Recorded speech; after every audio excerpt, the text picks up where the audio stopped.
Bismillahirrahmanirrahim. Assalamualaikum warahmatullahi wabarakatuh. My name is Nurul Ashika binti Jafar 22B0828 and my friend Nur Iwanina Izati binti Haji Jamri 22B0812.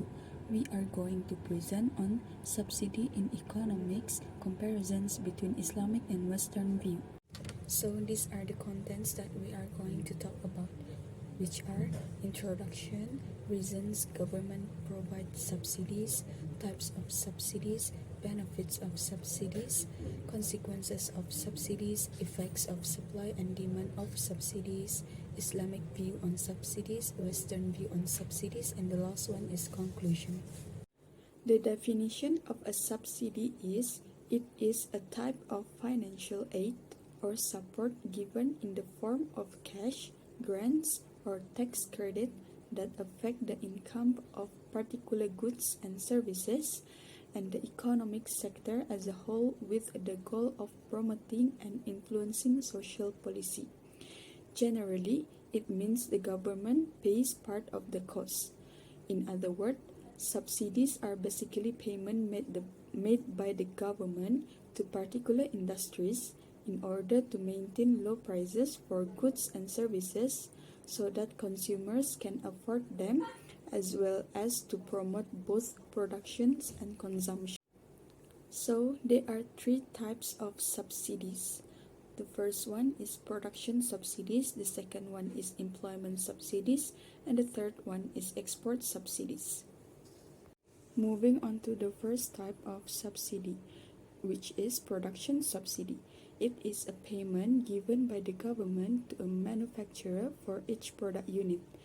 An industry can help its manufacturer to generate more goods and services when the government introduces supplier subsidies. This increases the overall supply of that goods and services, which raises the demand for it and decreases the overall cost of the goods and services. For example, agriculture, electric cars, green energy, oil and gas, transport, and welfare payment. Next, the second subsidy is employment subsidy. The government provides these incentives to businesses and organizations in order to help them expand the hiring and job chances. A job subsidy reduces the cost of recruiting for business. For example, wage subsidy. The last subsidy is export subsidy. Export subsidies are given by the government to shield local firms from competition from overseas by lowering production costs and so boosting the firm's income. This will boost export goods' ability to compete and limit foreign competitions on the global export market. For example, export fruits to the farmers. Next, the benefits of subsidy. The first one, it is to encourage production or utilization. The second one, if producers receive subsidies, the cost of production will drop. The third one, the greater the benefit of subsidies that will be accepted by the purchasers, the more elastic the supply curve is. The fourth one, the greater the benefit of subsidies that will be accepted by the sellers, the more elastic the demand curve is.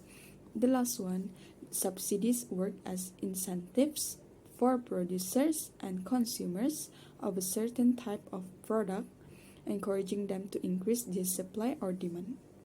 However, there are also consequences. The first one, the cost would be high. The government would need to generate a sizable quantity of tax income.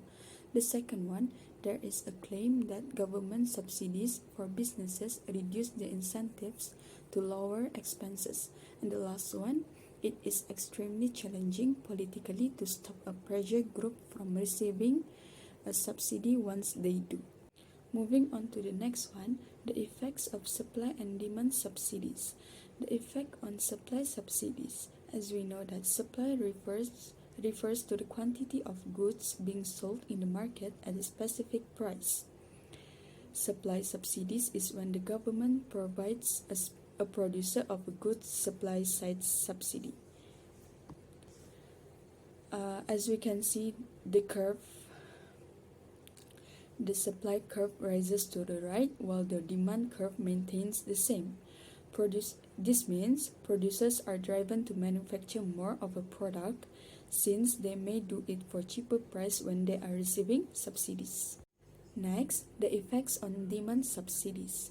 As we know, demand is the quantity of an item or service that would be purchased at each and every price over time, while demand subsidies, on the other hand, are when the government offers a demand-side subsidy to customers.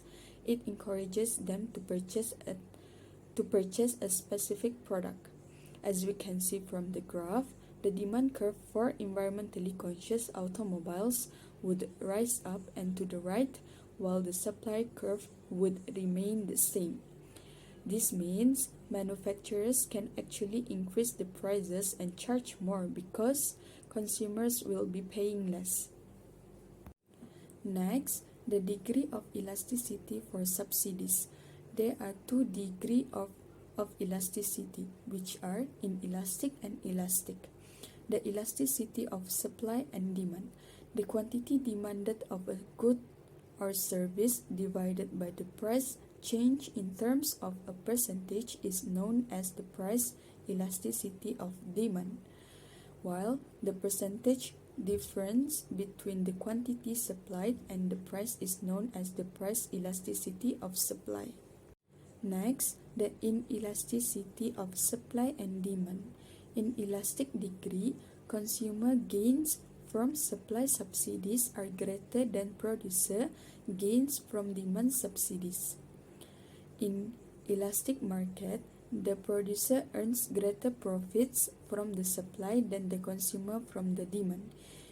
Therefore, if the elasticity is larger than 1, it indicates that the demand or supply is very elastic to changes in price. A subsidy is often offered by a government to sustain important sections of the economy that are deemed to be vulnerable to external factors. A Muslim is not permitted to commit dishonesty and lying to obtain unlawful gain, since Allah, the Exalted, said, "What this signifies is, O ye who believe, keep in mind your obligation to Allah and stick with the sincere." Surah At-Tawbah, verse 109. As example, in Brazil, fossil fuel subsidies are still a significant component of Brazil's growth strategy. As early as World War I, the government encouraged oil and gas extraction to assure a domestic supply. Congress passed the Deepwater Royalty Relief Act in 1995. It let oil firms to drill without paying royalties on government property. In conclusion, government grants or loans to businesses provide the majority of subsidies. It supports initiatives that the government wants to support. The amount of the products or services offered determines the subsidy. That's all from us. Thank you for listening. Assalamualaikum That's all warahmatullahi from wabarakatuh. us.